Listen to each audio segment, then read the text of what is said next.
দিল্লিকে হারিয়ে প্লে অফে ওঠার লড়াই জমিয়ে দিল বেঙ্গালুরু। ঘরের মাঠে দিল্লি ক্যাপিটালসকে ৪৭ রানে হারিয়ে আইপিএলে প্লে অফে ওঠার আশা জিতিয়ে রাখল রয়্যাল চ্যালেঞ্জার বেঙ্গালুরু। রবিবার রাতে প্রথমে ব্যাট করে ৯ উইকেট হারিয়ে ১৮৭ রান তুলেছিল বিরাট কোহলিরা। জবাবে ১৯.১ ওভারে ১৪০ রানে গুটিয়ে যায় অক্ষর প্যাটেলের দল। এদিন হারার ফলে প্লে অফে যাওয়া কঠিন করে ফেলল দিল্লি ক্যাপিটালস।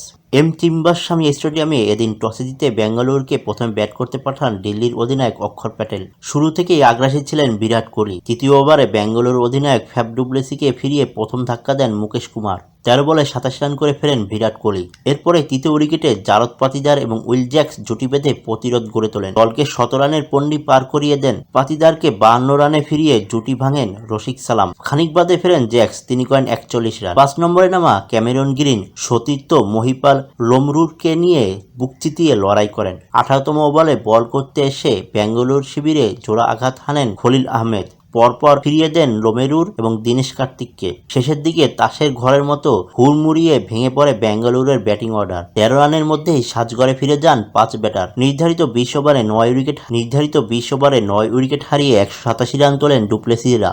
ক্যামেরন গ্রিন ৩২ রানে অপরাজিত থাকেন। জয়ের জন্য ১৮৮ রানের লক্ষ্য নিয়ে খেলতে নেমে শুরুতেই বিপর্যয়ের মুখোমুখি হয় দিল্লি। ৪ ওভারের মধ্যেই সাজঘরে ফিরে যান ডেভিড ওয়ার্নার, অভিষেক পোরেল, জ্যাক ফ্রেজার ম্যাকগার্ক ও কুমার কুশাগ্র।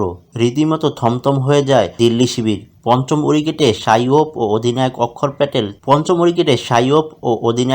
প্যাটেল মাথা ঠান্ডা করে খেলে ম্যাচের নিয়ন্ত্রণ নিজেদের হাতে নেওয়ার চেষ্টা করেন। কিন্তু শাই হোপকে ২৭ রানে ফিরিয়ে সেই চেষ্টায় জল ঢেলে দেন লকি ফার্গুসন।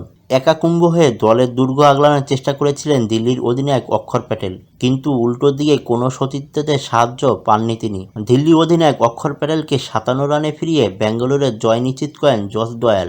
শেষ পর্যন্ত ১৯.১ ওভারে ১৪০ রানে গুটিয়ে যায় দিল্লির ইনিংস। বেঙ্গালুরুর পক্ষে জস দয়াল ও লকি ফার্গুসন দুটি করে উইকেট নেন।